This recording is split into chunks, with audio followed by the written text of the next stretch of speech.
I'm Medha Parlikar. I'm the Chief Technology Officer and one of the co-founders of Casper Labs. We built the Casper Layer 1 protocol, and you can learn more about Casper at casper.network. Casper is a public permissionless Layer 1 blockchain protocol that has been built to facilitate and enable enterprise and real business adoption of Web3. Can you elaborate on what sets Casper apart as the first blockchain built specifically for business adoption? There are features and functionality in Casper that enables developers to build applications to help identify for enterprises who did what, when, and how. And while the blockchain does do that, other blockchains do that.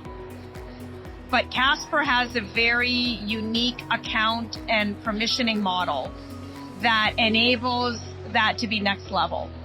I feel that blockchains are a really incredible workflow tool beyond the obvious tokenization aspect of it.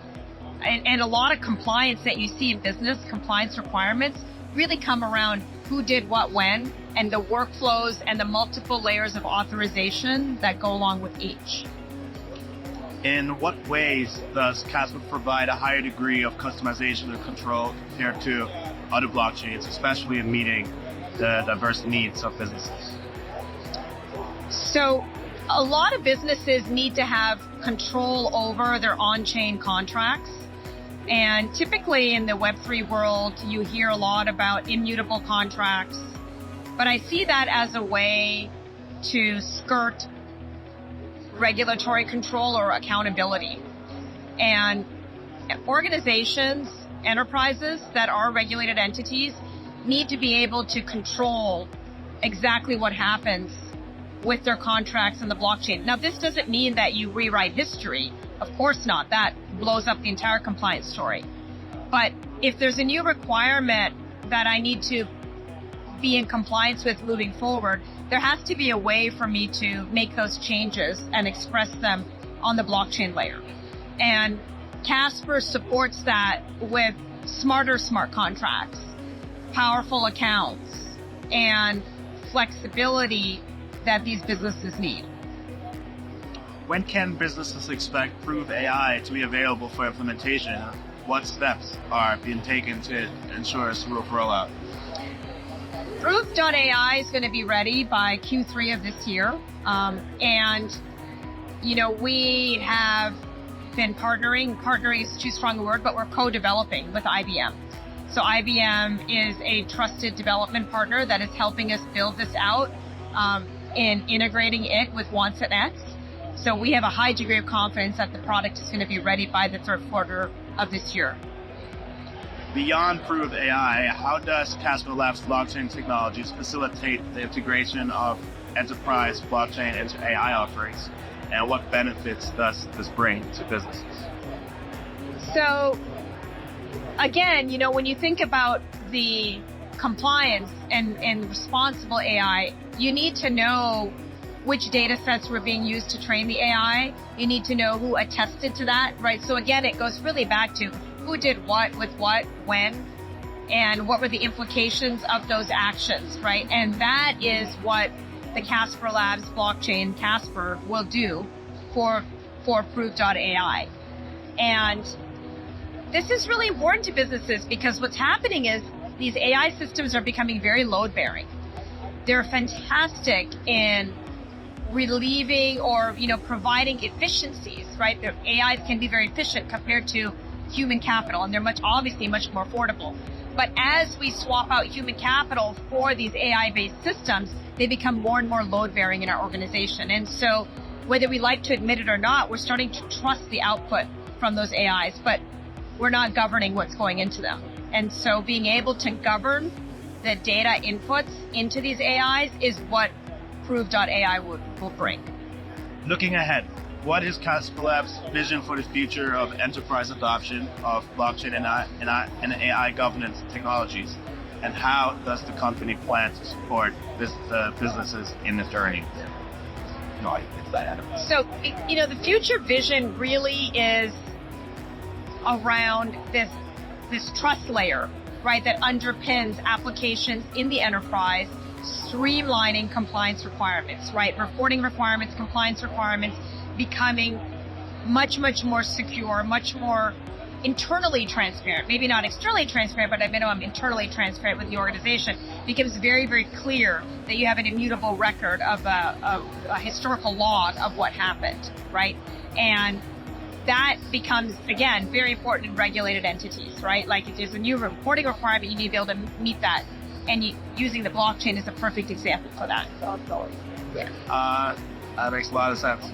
I am going to ask this next set a little bit more general questions, but you can feel free to bring them back however you see fit. Yep.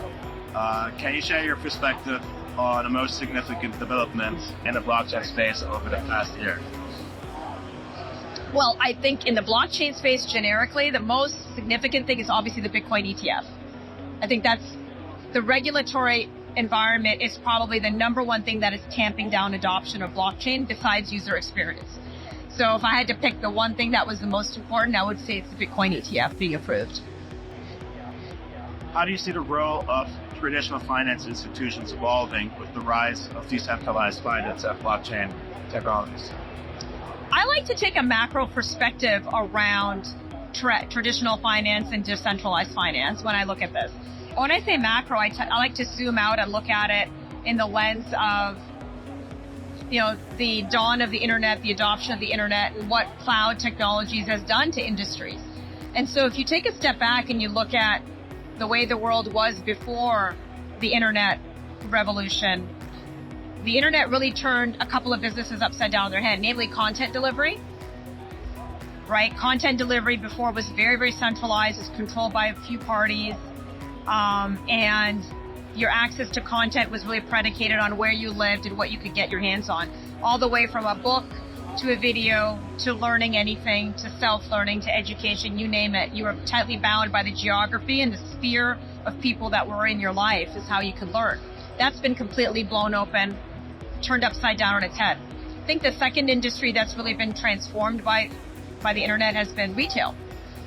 And, this notion of marketplaces and all that. But funnily enough, the legal industry and finance actually emerged from the internet revolution completely unscathed. There was no change to the way they did business. And I think that time is now. So I think we're going to see a fundamental upending, flipping the paradigm on its head if we think about traditional finance and legal. I think legal is also going to be transformed. And I see it happening not just with just blockchain, but I actually see AI, blockchain, and IoT devices. It's almost like the adoption and the integration is happening faster, almost like quadratic growth, if you can imagine. So the space is moving exponentially faster today than it even did during the time of the internet revolution. What do you see as the biggest challenge facing the adoption of blockchain technology, and how can the industry overcome that? It is 100% regulatory. I think regulatory is the number one thing that's preventing us, and I think to a certain extent, we are standing in our own way. Every time we have an FTX and Luna and founders in the space are not responsible, we set back the entire industry. We still have a very big PR problem. We're not well perceived outside of our own Web3 bubble, and we have a lot of work to do in terms of bringing to bear legitimate use cases, operating with integrity and ethics, ensuring that what we build is stable and sustainable for the future. How do you envision the future of Web3, and what impact do you think it will have on the internet as we know it? So the future of Web3, I definitely see finance playing a huge, like I said, the upending of finance, right? The upending of finance, traditional finance fundamentally changing, and they see it. They see the writing on the wall, and they have no problem adopting the new technology. So I think that's definitely going to happen. I also see governments and public utilities using a lot more Web3, and I see it bringing around a new paradigm of security and even identity. I think Web3-based identity is going to be hugely important. I could not agree more. We're nearing the end, almost to a conclusion. One question I'd like to ask is, what advice would you give to new entrepreneurs entering the blockchain and crypto space today?